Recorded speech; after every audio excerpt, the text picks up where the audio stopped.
We'll see if you're all right. Not you two, because you can really make up your minds. Enough of people not answering my questions. Let's get some music back to Carry On Dancing.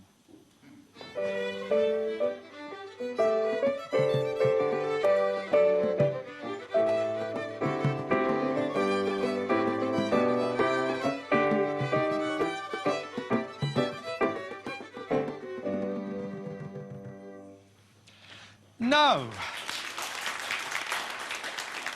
at the Tories' summer ball last week in London, the wife of a Russian banker paid £160,000 to play a game of tennis with David Cameron and Boris Johnson.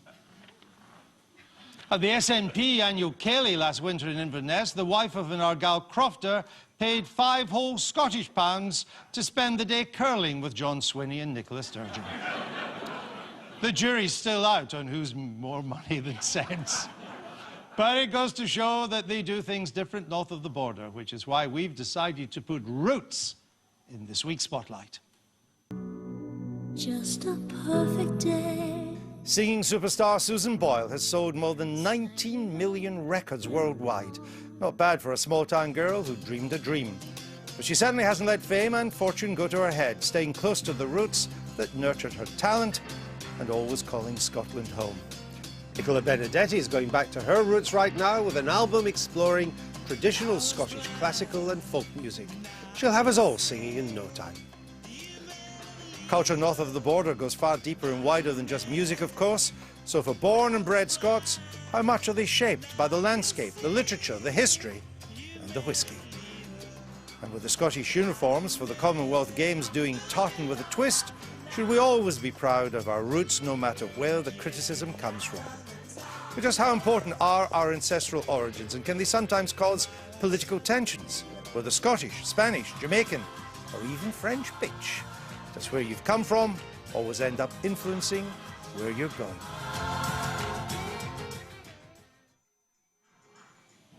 And we're joined on the sofa by two people who are proof that Scotland's got more talent than almost anywhere else on earth. The sensational singer Susan Boyle and the astonishing violinist Nicola Benedetti. Let's hear it for them.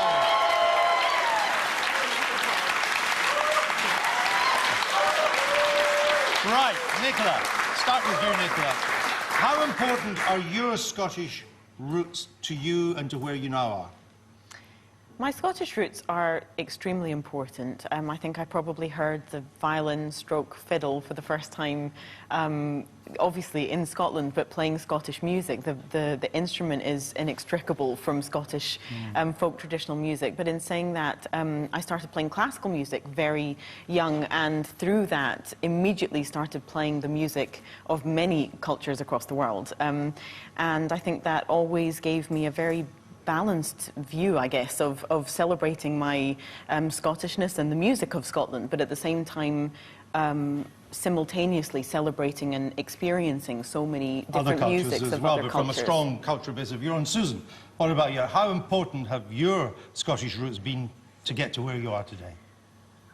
Well, they're very important, and the fact that there's been a very wide spectrum of music I've actually begun to cover.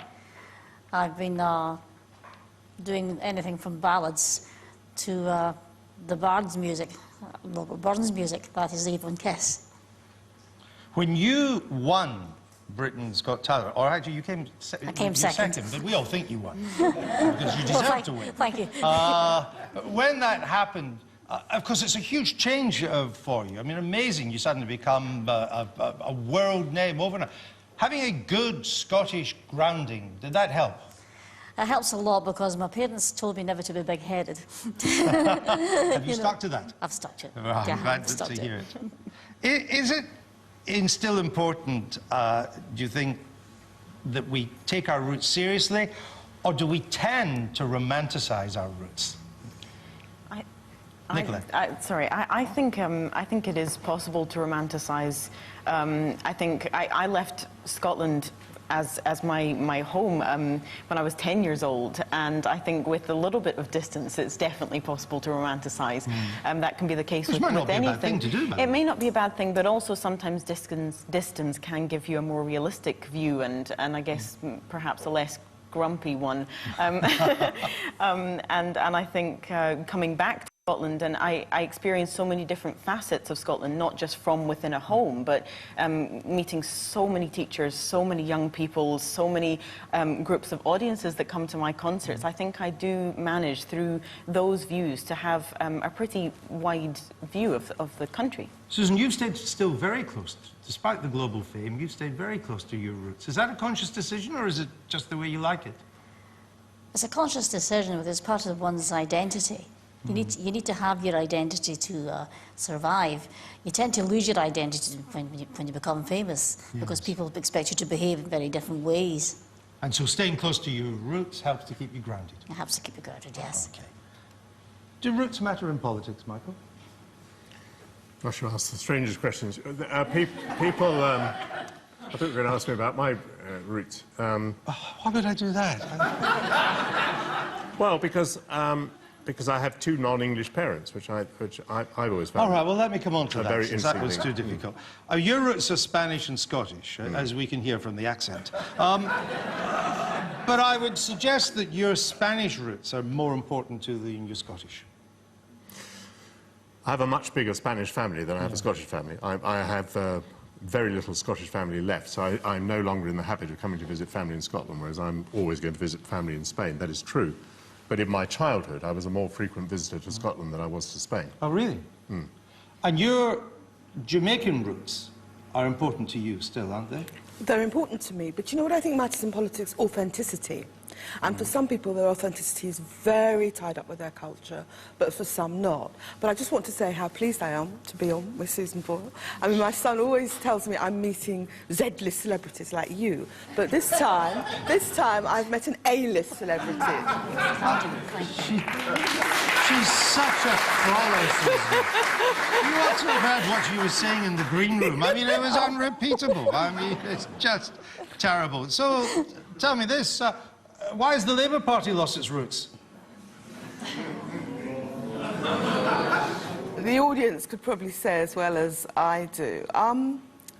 The Labour Party was traumatised by losing to the Conservatives, what, 3 or 4 times in a row? And They've won 3 times in a row. No. They were traumatised by it. And it got to a position where it was about doing almost anything to win. To win. So we moved quite sharply to the right. I know you didn't argue that they'd lost their roots, but the Tories haven't lost their roots, Michael, have you? In fact, they've gone back to their roots. Eton and Oxford, they're back to their roots. Now, I think all parties have lost their roots, and I think, actually, that's quite a good thing.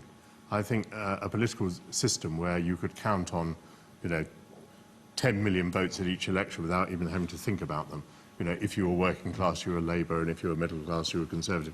I think that sort of political system was actually very, very unhealthy. I mean, of course, the turmoil in which we now find ourselves is agony for the Labour Party and is agony for the Conservative Party. And it may be that at the next election, both the Conservative Party and the Labour Party get about 30% of the vote. In other words, they will get probably historically bad results, although one of them will probably have to form the government after that. So it is turmoil and agony for the parties, but actually I think it is much more healthy that parties have to search around and reinvent themselves and attract support. And that the tribalism has gone. Reduced. Susan, you travel around the world, as does Nicola. Isn't it quite good to have Scottish roots? Because people are intrigued by them. They want to know more about where you come from and what Scotland's like. We tend to be more accepting of Scots. Sorry. What do you mean in English? I'm not going to submit myself there. There tends to be a good... that wouldn't be hard to understand, would it? I'm fighting to say anything in this. No, I think I just did, and we'll wait till I get onto Twitter later tonight, and we'll see what's happening.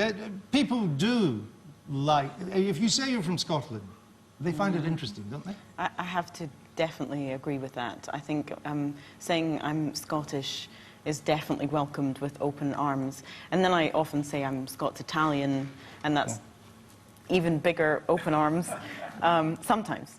Yeah, I would say that it is very... And it's been an interesting thing for me. I've just recently recorded a lot more Scottish music. And yes, I heard that. When's that coming out? It was out on Monday. It's out now. Already? Yes. Did you bring a A what? CD, I was going to say, No, but I forgot no, it's now I don't 2014. really carry them around. I'll download Downloading. I'll download it. But yeah, playing a lot of Scottish music for me was almost a return to many of the origins of the instrument I play, and a kind of meeting place for me personally, because I have been playing music from other cultures for the majority of my time playing violin, and yet violin is so integral to Scottish culture. Susan, when I was a wee lad, the great Scottish tenor was Kenneth McKellar. Another Paisley lad, by the way. I just thought I'd add that in to this Edinburgh audience. Remember, yeah. And he did lots of Scottish ballads as well as classical music as well. You do Scottish ballads too, don't you? I do some Scottish ballads, like Robert Burns and other related things. I do some pop music and stuff like that. Probably more well known for the ballads. Well known for the ballads. Well, look, we're delighted to have you both here tonight.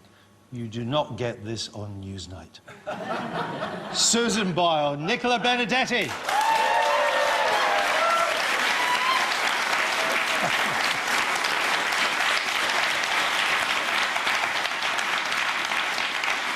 Now, that's your lot for tonight, folks, but not for us, because I'm making a quick getaway to catch the last tram to Leith with our two saucy sofa Sassenachs here, before the audience storms the stage looking for autographs from Diane and kisses from Michael. Oh, hold on, what's that? Oh, the tram line's never made it to Leith. Never mind, what do you expect for £500 million? Charles is still moonlighting in his minicab as a minicab driver, so he can take us there instead. Thanks to everyone in Edinburgh and around for coming out tonight, and for any viewers still watching. I'm told there may be 2. And you never know if the Blue Nun is flowing freely. There you go. I knew I'd shoehorn it in at the end. If the Blue Nun is flowing, we may just come back one more time before that big vote in September. Nighty-night. Don't let Auld Lang Syne bite.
I'm going to have a good time and leave all my pain behind. Someone's giving you a different view of the world. Someone's taking you somewhere special. All the reasons